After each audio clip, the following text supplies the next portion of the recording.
Okay. I finally broke down to do a video on the legal system, explain my thoughts on it. There's a lot of people that have different thoughts on the legal system. What I'm going to do is I'm just going to run through the basics today. Then maybe if I get a chance at some point, I'll do another video concerning a few things that this character, Richard Vobes, has put out there in some of his content. There's a lot of people. I mean, there's so many people over the years that I've watched that I believe are getting it wrong. Okay, there's a lot of people out there. I'm just having to pick on this character because he's got 219,000 subscribers, and when you start pumping out misinformation to a large proportion of people, in a way, it's a good thing to try and because he's got some good explanations on the legal system, but then it's mixed in with some stuff with guests that he has on the show that talk about the idea of maybe getting free electricity and he even talks about his little a little thing that he's done to try and get free water. Two things, both of which I don't agree with, but maybe those are a video for another day. Maybe I'll touch on them later on in the video. But what I really want to do is just go through and give my opinion of what the legal system is and why other people are getting it wrong. What aspect of their idea of how the legal system works is wrong. Okay, so where we have to start is what I think is what these other people are thinking about the legal system is and why it's wrong. Then I can kind of explain my theory on why that's wrong. I mean, the caveat to this is, right, I don't believe that you can ever find the truth out about how the legal system works and exactly what how everything you can't find the real truth about how everything interacts within the legal system and the relationship between certain bits and bobs of the legal system, and again, how that thing functions as a whole. All we can do is just take a step back and think about why it does a certain thing, and really we have to think about motive of why that thing's there, okay, rather than I'm just thinking to myself now that most of these people do offer a little bit of motive as to why it's a certain way. But I'll tell you something, there is nobody out there that has any cold hard factual evidence of anything. I mean, you might have factual evidence of a special account that's set up in the birth certificate name. You might have the factual evidence that a birth certificate exists, but that's about as far as it goes, in terms of what we can kind of understand about that thing. Anyway, quite a lot of complex stuff that's inside this idea. Let's just jump into it, right? So, what are people thinking the legal system is? And I'm hoping that a lot of people that are watching this video already have a kind of a good understanding that the legal system is set up to set rules and regulations for its constituents, which are fictional persons, okay? And those fictional persons, the term I like to use is the birth certificate person, okay? That entity is essentially an entity that is built around the idea of the birth certificate, okay? A fictional idea, a name and a date on a piece of paper.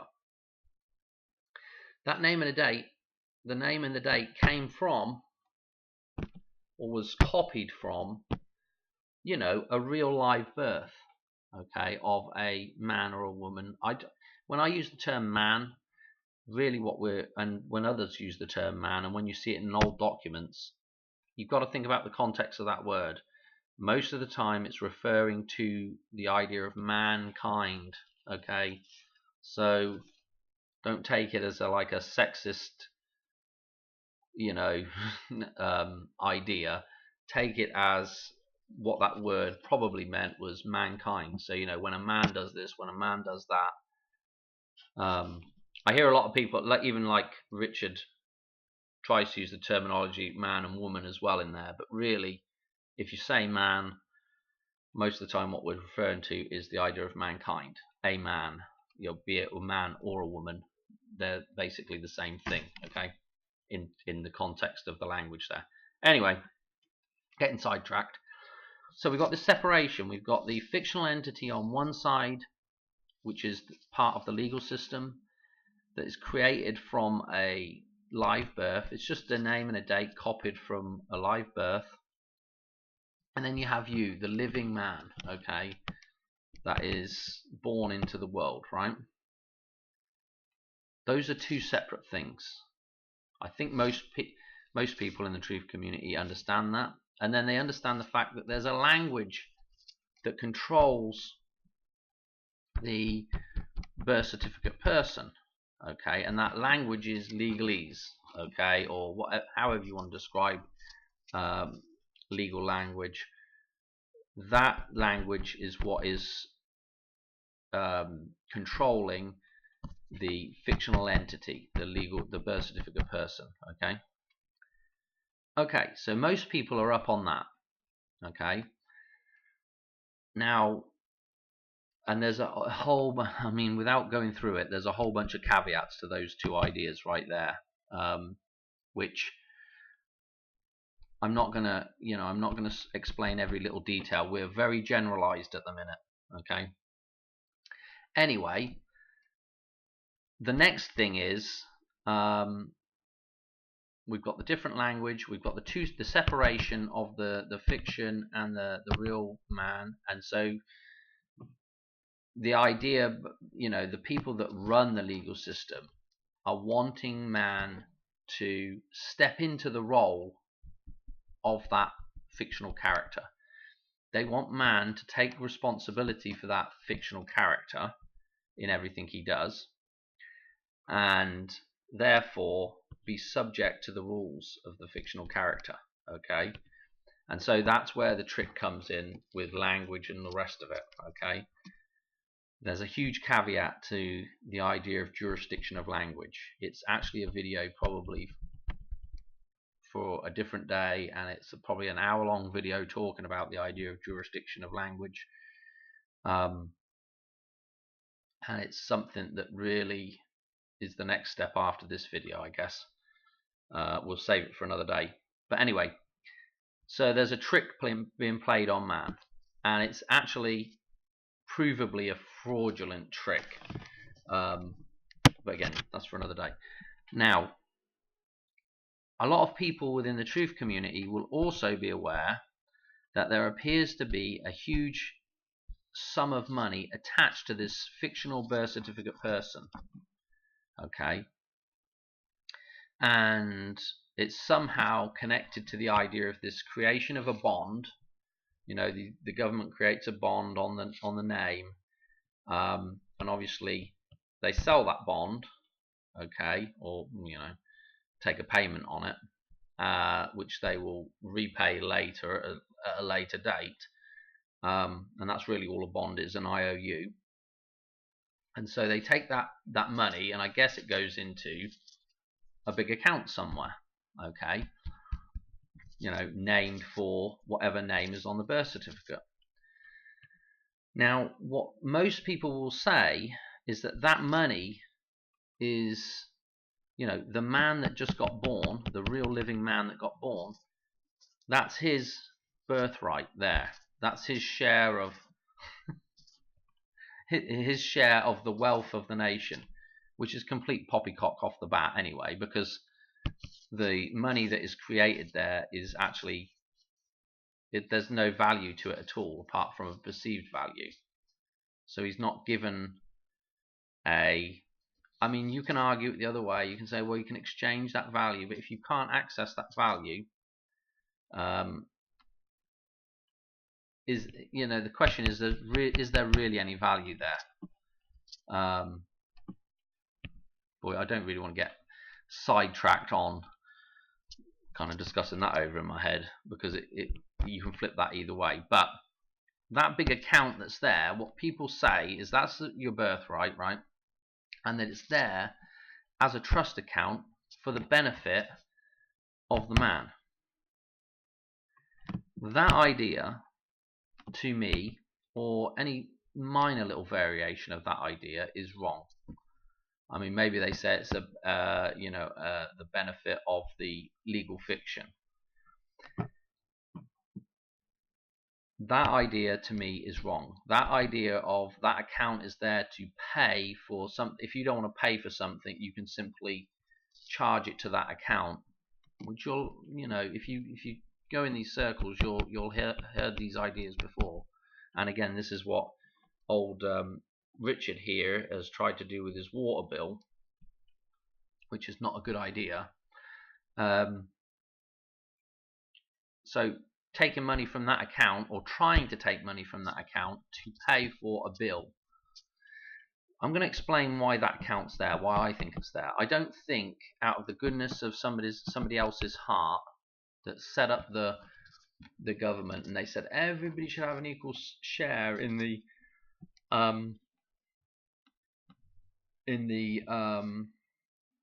everybody should have an equal share in the value of the country, you know, and so we'll give everybody X amount of money in an account, and that's their birthright, and that's their equal share of the country. I don't think somebody did that and said, oh, I'm going to be nice and set this up for somebody else. But then we'll set it up, right, and then we'll keep it a secret. It starts, when you start questioning the idea, it starts falling apart. The motive of the idea starts falling apart. I'm going to explain what that account really is, what I think it really is. It's really a guarantor account. So you could, if you really wanted it is kind of a benefit account, but really what it is a guarantor account. Okay, so it's, in a way, it does benefit the legal fiction, but not in the way that people think. Okay, it's really a guarantor account, and the purpose of having a guarantor account is we have to go back to understanding really what the legal system is, and the legal system is really just a contract system. Okay, it's just as people refer to it as the merchant system. It's really just individual men being able to contract through a third party fiction to another third party fiction, and then back to another man. Okay, and so you can generate a contract, and really all a contract is, it's just an agreement between two individuals to do a certain thing. Okay, so it might be a sales contract where, you know, I'm going to supply you with X number of tomatoes, or it might be, and you will buy those tomatoes, you know, and so you have each end of the contract. Now, the reason why this would have been important many years ago, having a contract system like this and being able to operate outside of natural law, because natural law is all about the here and now. Okay, so if I show up to the market down the road and I want to sell my tomatoes, you know, I take them with me, and what I sell on that day, and that's it, you know. Bit of a pain in the arse though if I go down there and there's nobody to buy tomatoes. Now imagine if I travel thousands of miles to go and try and sell some tomatoes. It's going to be expensive to travel that far to try and sell a few tomatoes without any customers at the other end.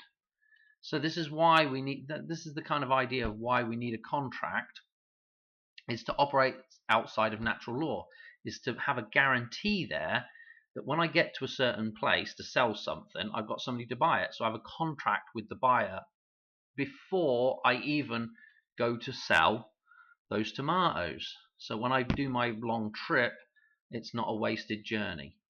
Now the problem is, being men can change their minds at any time.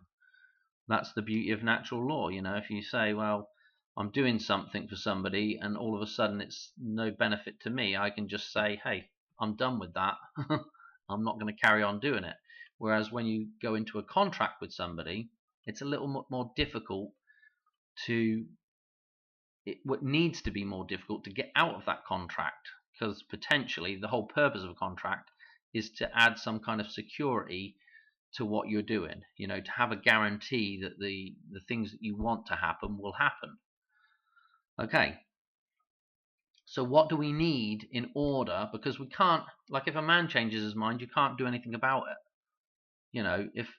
If I go 1,000 miles, the guy said he was going to buy those tomatoes and then he doesn't, right? And I've got, hundreds of dollars worth of tomatoes all wasted. What recourse do I have with that guy? Nothing. Okay. So I'm just SOL, right? At that point, I can't do anything about it. He's changed his mind, and that's his right in natural law to change his mind whenever. As long as it doesn't cause any harm to me, as long as he hasn't taken anything up front from me. But you see, the idea there is that this is why we have to have a contract, because I'm now going to do something up front, like travel all that way to sell my tomatoes to this guy. So I'm going to do something up front, and I need to be protected at that point for my losses if he decides to change his mind. So this is why we have contract law. This is the purpose of contract law, is to step outside of natural law and add a guarantee to a certain event taking place. Anyway, so what do we need to bind that man? Okay, we need him to put something like something down of value to say he will follow through, like a deposit almost. Like I want to buy that car from you. Here's 100 quid up front for a deposit, to show that you want to buy the thing and that you've got some kind of guarantee that you're going to come back, because you don't just fork out some money and then not show back up to buy the car. So we have to have some kind of guarantee. We have to have a lump sum of money sitting in an account that's held by a third party, which is the court system, the administration of the whole thing. I guess the banks and the courts. That money has to sit there, and the purpose of that is to guarantee the contracts that are written. Okay, that's the whole purpose of that money. Now, it doesn't necessarily have to come from the trader that steps into the system. It just has to be there for that trader. So somebody else could, in theory, put that lump sum there, and if the trader does not make good on his contracts, on his word, then if he can't pay for that or refuses to pay for the whatever contract he's broken, that sum of money there can still be used to pay the other party that's been damaged. That's the whole purpose of that big bond account. For my belief is that's the purpose of that thing. That's the purpose of that account, is to guarantee that the whatever contracts are written are, they've been underwritten. They are basically insured at that point. Okay, and guaranteed that they, nobody's going to lose anything. Now the question is, who gets to pick what account, when that's paid out of that account, the money comes out of that account? Well, who's holding that money? The bank or the judicial system? Somewhere in the back dark rooms of the legal system, that money is being held. And probably a judge has the authority to access that account. Does the man that is acting as the legal fiction have that authority? I doubt it very much. In fact, I doubt it so highly that I'd almost say is almost probably 100% that they do. As a man acting as an agent for the fictional system, you do not have a right to access that account or to authorize access to that account. And I'll tell you why. Because you don't actually have any real connection to the original birth certificate. This is something that a lot of people don't.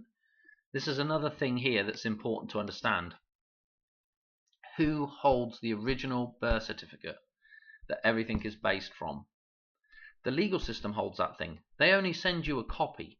Anytime they send you any kind of legal instrument, well, I would say any kind of legal instrument, but anything that's important for them to hold on to, they only ever send you a copy of that instrument.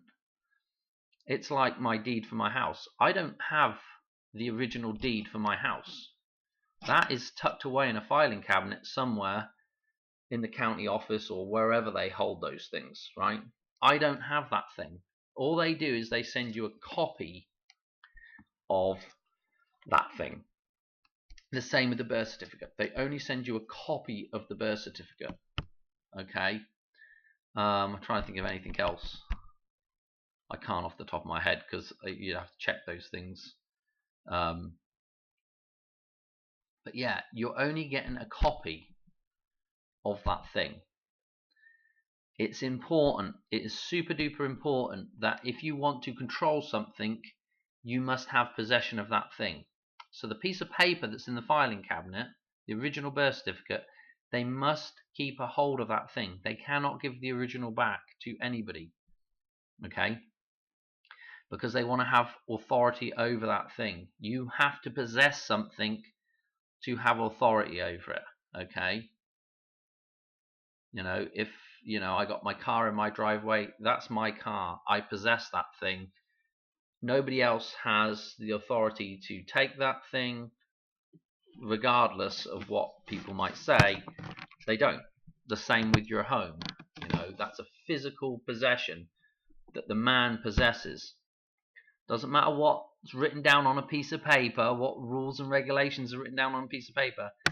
Another man cannot come and take that thing, with the caveat of as long as you haven't harmed somebody else in the appropriation of that thing. Okay? So there's lots to think about as we're going through this, but one of the key things to know is that the original birth certificate that everything stems from is in a filing cabinet in their office. Everything else of that follows from there is either a copy, or some kind of duplicate, or if it isn't, it's connected to a copy or a duplicate first. If you go down to open a bank account, the original birth certificate does not go down there with you at that time. You do not have that original birth certificate in your hand at the time of opening that account. Ergo, this is important to understand as well. Ergo, if a judge wanted to garnish from that account, and the reason why they would do that is they would say, well, you went and opened that up as the legal fiction. Okay, that's what they would say. You took a birth certificate down there, and you took a bill and some other ID that linked you to the legal system, and your intention was to open that account as the legal birth certificate person, right? And for the uninitiated, they would probably say, oh yeah, I did do that, but that really wasn't my intention.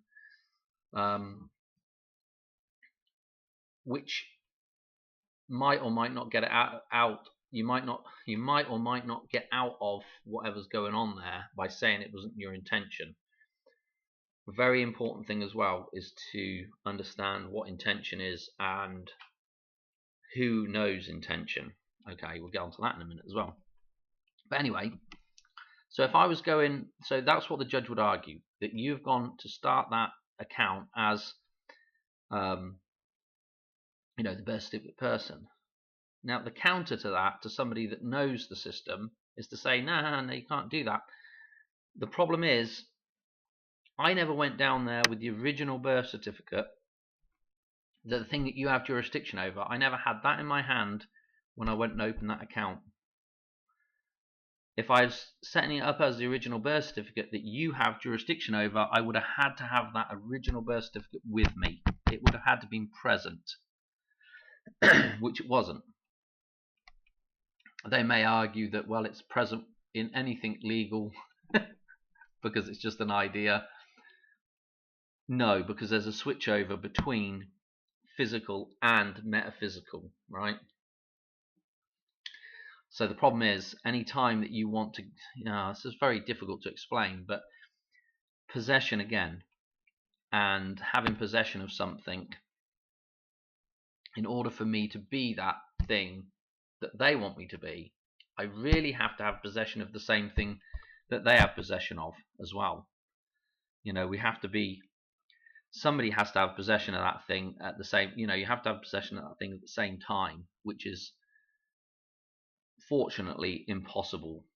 And if you do have possession of the thing at the same time, unfortunately, then what happens is, who gets to decide what happens? Basically, you could probably just reach a stalemate on everything, and then nothing happens. Okay, oh blimey hell, this is very wishy-washy for people that are new. But anyway, so now we've actually gone through a couple of extra things here, like the birth certificate. It's very important to understand it's not part of your legal documentation, so to speak. You have a separation between all those legal instruments you have.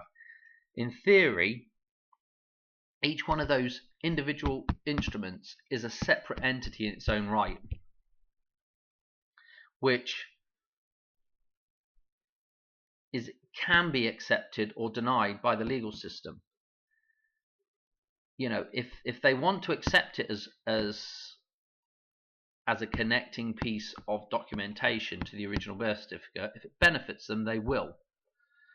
If it doesn't actually connect, if it doesn't benefit them, they can actually say, well, that isn't actually the original birth certificate, so there's no connection there. And so this is what I'm trying to get at with who has jurisdiction over that account, is if you think about it, they're quite within their right to say, you're not actually, in the back of their minds, you're not actually you don't have possession of the original birth certificate, and you're not actually the original birth certificate. You can't even play that character because you don't have possession of it. Even if you want to act as the character, the judge gets to decide whether you are the character or not, because there is that separation. So if they want to let you play along, they can, and if they don't want to let you play along, they can say, no, you're not playing along, you can't have access to that account. So it's a evil genius system for sure. What else do I want to say about it? My throat's starting to get dry and sore. So anyway, that guarantee that has to be there, right? Everything you do in life, if you harm somebody else within the context of being the legal entity and causing harm to another legal entity, all of that has to be guaranteed. All of those transactions have to be guaranteed. Okay, and so that account has to exist there. Probably just carried on over from the original sort of, I don't know, workings of the legal system. Now, again, what I was just saying about when they want you to play the character, they will take these chains and links that link back to the original birth certificate, and they will say, well, your intention was to be this was to be the birth certificate person. Henceforth, if you've not paid for something, we'll take it out of whatever accounts that attach to the original birth certificate person, right? We'll take it out of anything that attaches to that. copies of birth certificates that set up the bank account. We will now garnish the bank account. We will take money from the bank account. We will whatever. If you have maybe some property, we might try to seize that. Even though the property that they want to seize is already in the filing cabinet. They already have it. Deeds and titles, originals, are kept in the filing cabinet at their office. So what they do is, very conveniently, because the people that run the system don't understand the difference between what legal property is and actual physical land or a physical thing in the real world is, those people come and take or kick you out of your house. They come and do some physical violence which they shouldn't do, because they don't understand the definition of the language that governs, what they're doing within the legal system. Okay, I've had this problem, and I've been down to my local county office quite a few times talking about property tax with them, writing them letters, telling them that they're, the way that they're understanding the language of the laws that are written for them, I live in Kansas, so that those laws are all written up in Topeka, and then that governs what the local county office can do, the local government can do. Unfortunately, the local government, and probably people up in Topeka as well, they don't understand the actual language of the law that they've written. They're misinterpreting what is going on there. And I don't know what you do at that point. All you can do is just keep telling them over and over again, you're wrong, and this is what you should be doing. And at some point, one would hope, something will click, God will make something happen, and something will click, and things will get sorted out eventually. And that's a little bit about having faith because I'm sorry to get sidetracked again, but there's a lot of people out there, well, what's the point of doing anything?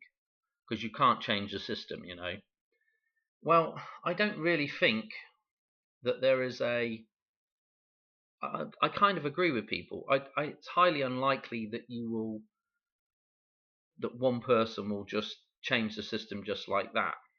But, you imagine, and it's a simple process, but if you imagine that I could just reach a couple of people, only a couple of people, and I just put videos out, and maybe there's just a couple of people every year that see one of my videos, it clicks for them, and now they're, doing the similar sort of things, challenging, government authority and stuff.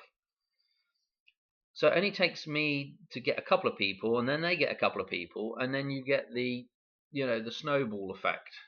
Once there's, once you get a few in, once you've done a few, connotations of that first sort of, top of the pyramid working out, if you like, or I don't know how you want to describe it, but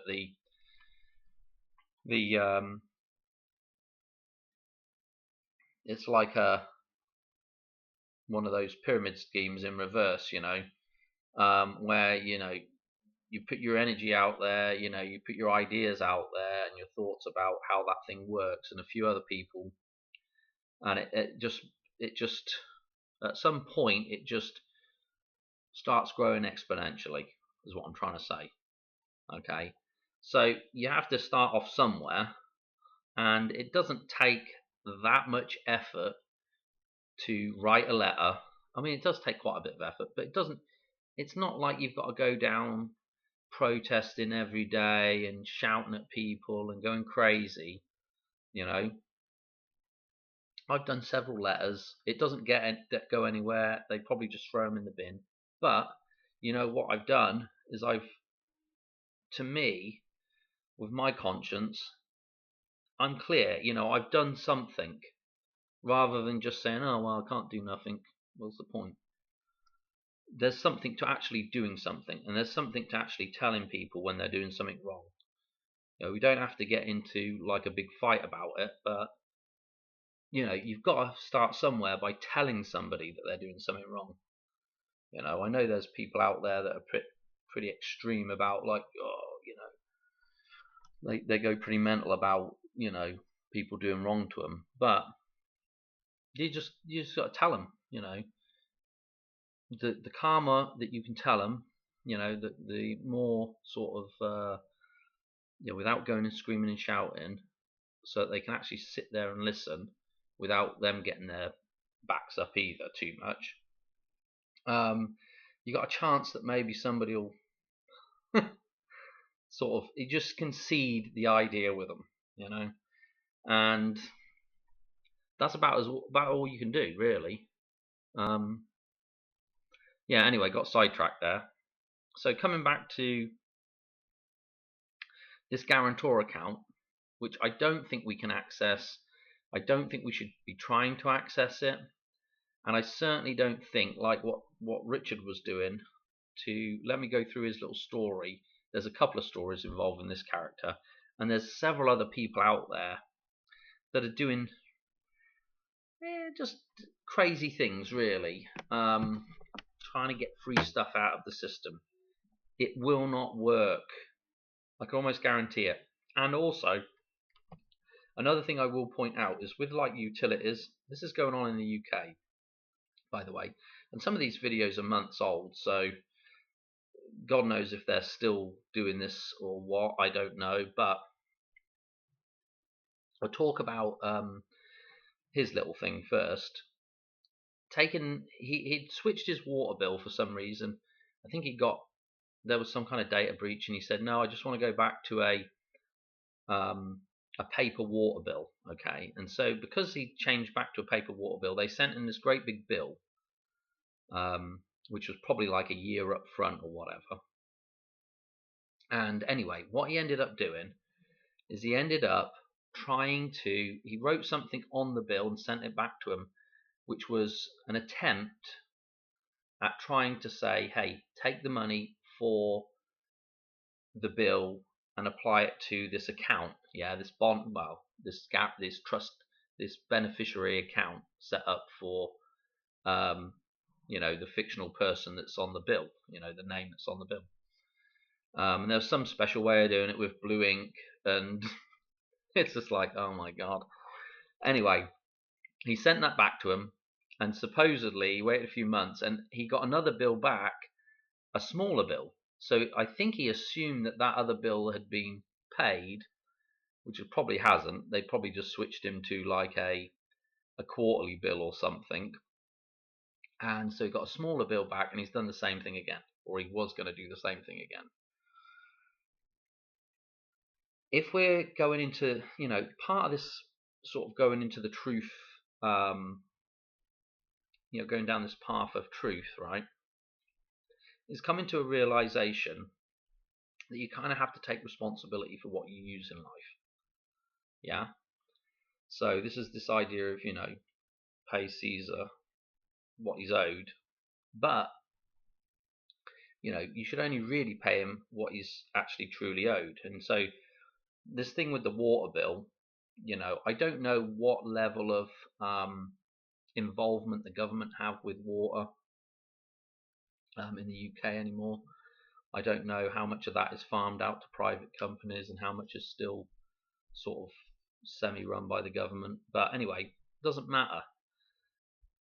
In the real world, okay, or shall I say in the natural world, water does not come down a network of man-made pipes to your home to a quality that is fairly drinkable. It's probably all right for flushing the toilet with at that point, but what I'm saying is you don't get like water, that's not a natural occurrence. At one end of the pipe and network and everything, there's a man doing that work to get that to your home. Okay, and then you receive that value and you pay for the value with a water bill. It doesn't matter if the government took part or received taxes at some point, and some of that tax money maybe even went towards funding some of that water treatment or whatever. The fact of the matter is, you're never going to know the accounting system that goes on behind the scenes. And again, if you get into court and you've been trying to do that little scam where you're not paying your water bill and you're saying, hey, just take it from that account. Number one, you probably don't have access to the account, okay? Or you probably don't have the authority to grant access to that account. Number two, that is something, again, it's kind of a contract thing going on there, where you have received value, you know that it's not natural, there's a man at the other end of them pipes giving you that value, and you must pay that back. So, when you're coming to doing the truth thing, that's a case where if you don't pay for it, you're stealing, okay? The money in the account that's supposedly there for the benefit of the man, he doesn't know that. He doesn't have cold hard fact that is the truth. Yeah? He doesn't know that money is necessarily there to do that. Yet he's doing this thing, right, where he's saying, hey, just use that money from that account, and he's receiving value at the same time and not paying for it. Oh, right there, that's a criminal offence. It's called stealing. It's called theft. Any blooming, I don't know exactly how it would work in the courts, but there would be no problem in that proceeding to a criminal case. And those people that run the system are going to look at this guy and say, oh my goodness, he is trying to dabble in things he doesn't understand, and we're going to stick it to him. He shouldn't have done what he did. He thinks he knows better. And I'd imagine the egos of those people are pretty high as well. So, I'd imagine most of the time those judges are going to stick it to him. I'll tell you the other scam that he had a guest on talking about, which was I don't know, some of my people that are in England might have heard of this one. This woman was on the show and she was talking about taking a electric meter. You could take the electric meter out of your home and put in your own electric meter, and essentially you don't have to pay for your electric bill, on the premise that the electric bill was already being paid by the government up front, from whatever taxes they were collecting, income tax, so forth and so on, and that energy then should be free. Oh my goodness. And she started talking about free energy and that they've got ways of just getting that energy out of the ether. And I'm thinking to myself, even if that is the case, even if you want to believe the pie in the sky case that they're just sucking electricity for free out of the ether, right? Because this is all this Tesla nonsense. I think there's some stuff that is hidden there, but right now, the way electricity is generated, right, unless you can prove otherwise, again, which these people can't prove otherwise, it's coming down wires, yeah? Those wires are the conduit for that electricity to arrive at your home. Energy is, in the form of, electricity, is not something that's naturally available out there that the government is keeping from you that you should be able to receive. It's a man-made thing. Okay, I mean, unless you want to put a lightning conductor somewhere and say that's where you're going to get your electricity, man-made electricity is coming down those wires that somebody has to put there. Somebody has to make the wires. Somebody has to make the pylons to hold the wires. Somebody has to generate the power. Okay, and so that's the system that we have in place right now. Forget the la-la cuckoo stuff that nobody can prove. That's what's there right now. And that's what a judge will go on. What is physically there now? So it's not naturally available. And again, a man has to be at the other end of that thing, providing that power. And then you receive the power and you pay for it, value for value. Doesn't matter if the government's collected some taxes over here, paid for a bit of it with those taxes, because the overall corpus of the government isn't necessarily, we don't know the account internally with that thing, even if they say, well, we paid for all of it with income taxes, but we need to collect over here to pay for, whatever. It doesn't really matter what they want to write down as the accounting. You receive value, you pay for the value. That's how it works with everybody else in the country.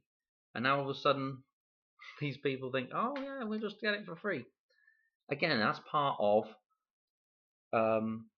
being responsible for yourself. Like, if these people were that concerned, right, they would stop paying taxes. You don't have to pay tax. They would simply stand up and say, well, I'm not paying more tax. You do not have to pay a penny of tax. Believe it or not, you don't have to pay any tax. It's extremely difficult to do, but you don't have to.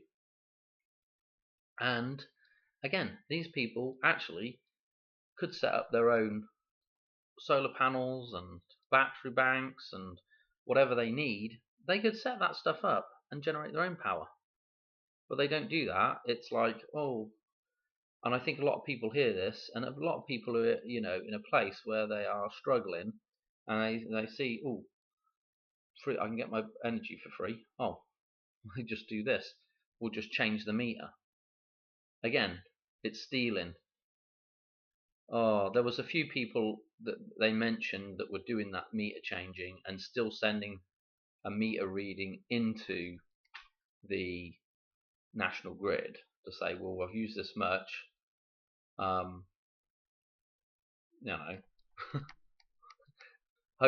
don't know what. I think they were doing it because they were worried that maybe it would catch up to them. But the problem is, if the national grid is not in charge of collecting money back, they're not going to care. If they're just in charge of power generation, it's irrelevant where you send the thing. Send it to flipping Disney World. It doesn't matter. But anyway, that's what was going on. Again, another dangerous thing to do, because at the end of the day, what the judge will say is what I just said with the water. You're receiving value here and not paying for it. Everybody else in the country is receiving value and paying for it, but you're not. You switched a meter out so that the readings from whoever was billing you could now not bill you, and so forth and so on. And so it changes a little bit, the whole idea of receiving value and paying for that value. It changes a little bit within the context of taxation. But when you're actually just receiving something and you're still the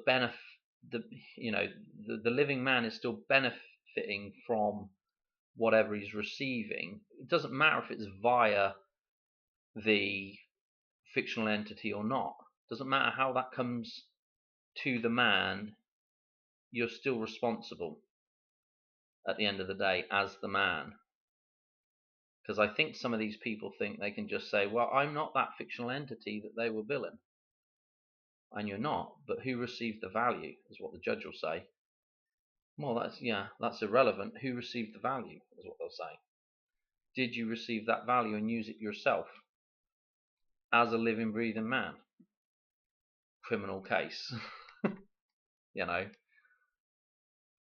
That's the difference. I mean, the I'm not the legal person thing works. The other scenario, let's do an example where that works, is when you go into court to pay something that is a fine or something for the legal person. Okay, so if the legal person is fined, okay, which is usually, some kind of civil case, you did something wrong, supposedly, while driving, they issue a fine on the, what am I trying to say? They issue a fine on the legal person, and then they want to get you to pay that fine, and that's when you can say, hang on a minute, that wasn't the legal person wasn't even driving. You'll hear people have luck about this. What they'll go into court, and they might have some other scam some other theory behind. I've heard it with the accept it for value people, and I heard it with another guy the other day, where they go into court and they will mention one thing that's very important. They will say, no, I wasn't driving, the legal fiction wasn't driving. Either man was, and they won't use the term driving because they think that, you can't use anything that's legal language, within the jurisdiction of your own, within the jurisdiction of the common law, which you can. I would be happy to go in and say to the judge, like, look, the physical man, the living, breathing man, was the one driving. And when I say driving, I'm not talking about just the legal definition of the word driving, Your Honour. I'm using the common broad sense of the word. And because you don't have a right to own any language, And at that point, I would say, or what you would hear other people say is that, and go ahead and accept it for value, whatever fine there is, just make it payable to the trust account, okay, and they'll add that little bit on. But what was important was they were saying they weren't I'm not the driving license. The driving license can't do anything. It doesn't do anything. It was not the one that was doing the physical activity of steering the car, driving the car. Once the judge hears that, and that there's a separation, and that I'm not acting as that fictional character, I'm not acting as the driving license, they can't fine you, or they can't fine the driving license, because the driving license, they've been told it wasn't doing anything. I mean, I guess they could make it up, but at a point, they have to have some kind of, it has to be kind of based in some kind of physical action that the thing did. And if nobody will take responsibility for the physical action, then nobody pays for anything, Anyway, that's the way it works. So that's the difference there between, like a fictional fine versus actually stealing. You can't actually go out and steal something and then expect to exploit the system that way. I don't think you're going to get away with it. Play with fire, you're going to get burnt. Another guy, let me talk about one other guy. I think his name's like Christopher Hauser or something like that. Anyway, this guy is in the United States, and he's using, I want to say it's like a 1099 form or something, and it does the same kind of thing. It's a form that allows basically a harmed party, somebody that has lost some money, to be able to claim that money back out of, I guess it's the account, the trust account, the beneficiary account, or at least some format of that account. But again, he's saying, well, if you can take this form in, right, and you just fill it out correctly, and you can get the, he was talking about getting like a free car or something. You can go into the into like the what was the word I'm trying to think of, like the car dealership, and get them to accept this thing, all they got to do is sign it and send it off. That you bought a car for X amount of money, and then that account should pay for the car. Again, there's an issue there, right? Because I went through it in some comments on his thing, but again, when you're going in to take something, right, from another man, and you're trying to get the system to pay for it, so what you're doing there, and any judge will say you're committing fraud because you never intended to pay for that thing yourself. And so the excuse is, well, it's all done through the legal fiction, and therefore I'm not liable. It's only the legal fiction that's liable.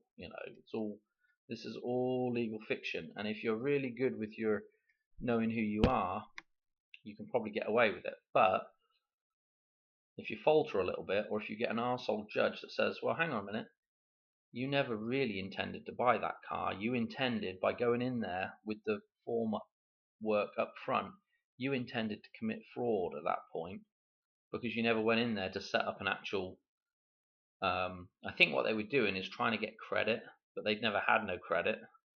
So at that point, because the credit was denied, his solution was you could use this 1099 form. Again, if you go in and I guess if your credit's denied and you can somehow use that 1099 form, it doesn't really matter, because the judge could still turn around and say, hang on a minute, okay, even if that's part of that process, you didn't have credit and you can use that form, guess what? You've defrauded the system, because you didn't really have access. And I don't know if he'd even have to tell you this, but you didn't have the correct access. You're not the correct authorizing agent for that thing. I don't know if they would necessarily reveal that, but if they know it behind the scenes, they can kind of use that as an excuse to say, well, hang on a minute, you didn't have the authorization to do this, and ergo, you received value which you shouldn't have received. Yeah, you're not the correct authorizing agent to be using that form. Pay it back. Okay. And once you walk out with a brand new car off the lot, that's 70 grand, immediately it's turned to being only worth 50 grand. And guess what they'll say is, they'll say, well, you've got to pay back the dealership. They'll take the car back, and then you owe them 20 grand to make up that difference. I don't know if they do that necessarily. I think they might, though, because you could get a vindictive judge at that point that wanted to prove a point. They could say, well, you need to pay back the full value, and you've used the thing now and it's not worth as much, so we'll take your house. And they won't have a problem doing that. You can't argue with them. You can't say, oh, well, I wasn't intended. What do you say at that point? I think there's a lot of people out there doing stupid things, which is not really, and that kind of behavior is not really in line with, again, it's not really in line paying for what you're receiving, And again, that is, although a car dealership is part of the legal system in terms of like the way it operates and the paperwork it uses and everything else, there's still a man at one end of that trying to make a living that you would be defrauding. Very dangerous game to get into. I know that was a bit wiffly waffly at the end there, but quite time to talk about these things a little bit. There's so much stuff to really go on about, and I didn't really get on to the main thing, which is one of the things that really got me interested in this stuff to begin with, was property tax. This whole idea that you can be, you know, charged tax just for having a home to live in, something that nobody should ever be charged tax on. You know, this is why when they first set up the United States, there wasn't any property tax, so to speak of. You know, the only tax they had was like indirect taxes, which is, you know, you can pick and choose whether you pay those ones or not. You know, I mean, when you have like a sales tax, which is an indirect tax on certain goods, you know, you don't have to, as a man, go and purchase those goods. Now, it's a little bit more difficult though, isn't it, when you can't really live anywhere, you can't really claim a home because somebody's going to charge you tax on it, and that's a God-given right to be able to have a shelter. So it's one of my fundamental things that I hate so badly about the way things are done now. I'll give you an example here. Okay, I was just thinking about this the other day, and I don't think a lot of people think about this, but property tax, this is in America, right? And council tax and all that stuff works it all works the same, right? The world over. It doesn't matter really where you are. You might have to change a few names here and there, but the basic system works the same everywhere, right? I was thinking about my home, right? And I reckon what I got in you know, sort of, well, I'm just going to round it up. I mean, this is all very generalized. It's not exactly what I got, but if I was to say, look, I've got a home that's really, I put like 200 grand into it, right, for my house and my land. Now, obviously, it's worth more than that, and I've put more money into it than that. But for the basic, what I need, you know, it's cost me 200,000, right? The government come along, and they're charging me about 2,000 a year to, you know, for living here. You know, their tax is 2,000 a year, right? That's 1%, which doesn't sound like a lot, does it? It's like, oh, well, it's only 1%, Dan. It's nothing really to worry about. But what we've got to remember is, you know, that 200,000. If I'd gone out and just bought $200,000 worth of Snickers bars, right, I would have paid 10%, probably about 10% sales tax on that. Obviously, in England, VAT, I don't know what people are paying in England now, but it's something crazy. But anyway, here it's about 10% sales tax, right? So I could have paid, you know, just paid my 10% on that and been done, you know, straight up front, and that would have been it on that 200,000. It would have just been 10% straight up front. That's $20,000 done. That's what's gone out of my pocket, yeah. But no, instead I'm paying $2,000 a year, but spread over probably, you know, the course of 50 odd years. You know, if you think about it, most people like buy a house, you know, somewhere in their, you know, late 20s usually, and you know they you know, I mean, they might move around a few times, but you're in a house then of your own for probably 50 odd years until you croak, you know, just round it to about 80 odd. So there's 50 odd years there that you're getting charged that tax, which suddenly adds up to a lot of money. You're getting 1%, yeah, 1% a year over 50 years. That's 50% tax on that lump sum of money there. That's 50% tax on, you know, my 200,000 to live in, you know, to buy my home, pay for my land and home. I'm getting charged 50% tax. It's outrageous. And you know what really irks me is the fact that I built the house myself. So, you know, if a builder here or in the UK or whatever builds a house, they can claim back all that tax before they, you know, as they're buying materials. See, you know, I would have had to set up a whole great, you know, massive load of nonsense business to be able to claim that money back. I don't think they do anything for DIY builders. I'm not sure, but maybe they do. But you see, that the problem is that money's already been taxed. I mean, that's another thing I should probably bring up with those people. That money has already been taxed that you're taxing me on. So not only has it been paid, at least 10% has been paid on it before, or some of it will have been, and a lot of it will have already had income tax taken out of it. So when you really start sitting back and looking at the level of taxation on certain different things, and then you lump in there as well is the debt thing with whichever money usury notes you're using, which is that debt is actually whatever inflation occurs with that currency.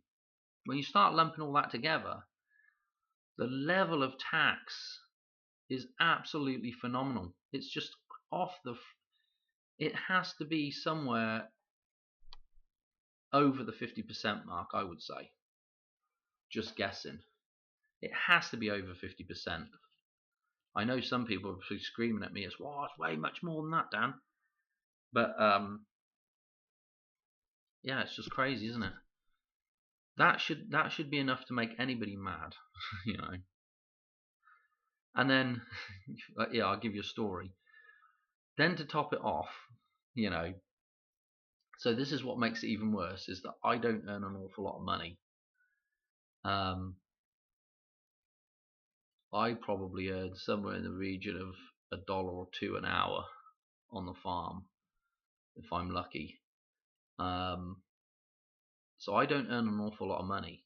So when you see, when the tax man comes to, and charges you tax, and then you see ridiculous stuff going on, oh, it makes me, it just irks me, It's like this last year, never before have they painted like the concrete culverts that all the dirt roads around where we are. There's loads of little concrete bridges and bits and bobs. Anytime a little ditch or something runs under the road or whatever it is, there's a culvert there, and there's usually a couple of concrete sort of ends to it. The I don't know what you call it really. The abutment part that's at the end of the culvert. Anyway, all me and my wife can guess is that at some point somebody has crashed into one of these things going down the road, gone onto the verge and crashed into one because they didn't see it, and then has sued either our county or another county that's reasonably local or somewhere in the state, I guess it could be. And so as a result of that, now they're going around painting all these concrete culverts white. And I'm thinking to myself, here I am, not earning any money, and you're charging me $2,000 a year tax, and we're paying for somebody to go around because some other idiot probably crashed into one of these things. So we're paying somebody to go around and paint all these things white. And it's that kind of nonsense that just drives me nuts. It's just absolutely crazy, And what was another thing? I'd watched one of the local before I went in to talk to these people, because I went to one of the commissioners' meetings where they just hear about complaints and things that they need to do in the surrounding area. So I went in to talk to them about property tax, and they were I tell you what, it was actually nice to hear the one guy say this, but they were complaining about not having air conditioning, or air conditioning wasn't getting cold enough in their offices. And I'm thinking to myself, hang on a minute, when I go out to work to pay for your wages, I don't have no flipping air conditioning. I don't even have an air conditioned tractor, and here they are in a meeting, sitting in air conditioning, whining about their air conditioning wasn't quite working right. Anyway, one of the guys did say, well, he said something like, oh, well, I don't think that's really a major problem. He kind of made he was kind of on the side of the people there a little bit, but it just amazes me. And again, you see people that are employed by the government, and the working conditions aren't terrible. There's a lot of people out there that are working in worse conditions to pay for those people's salaries, which is, again, it's one of those things that unless everybody's at the same level, should we be doing that? No, I don't think we should be. We especially shouldn't be asking for money from somebody and then spending it on something that those people don't enjoy themselves. It's absolutely terrible. But anyway, I'm going to leave it there for the video. I don't know how long that is. There's a lot of waffle in there. Maybe you've gleaned something from that. Questions, I will try to, if you've got any questions, give me like specifics and I'll try and just answer the question in a video. Alright, thanks for watching. Cheers. Alright, bye.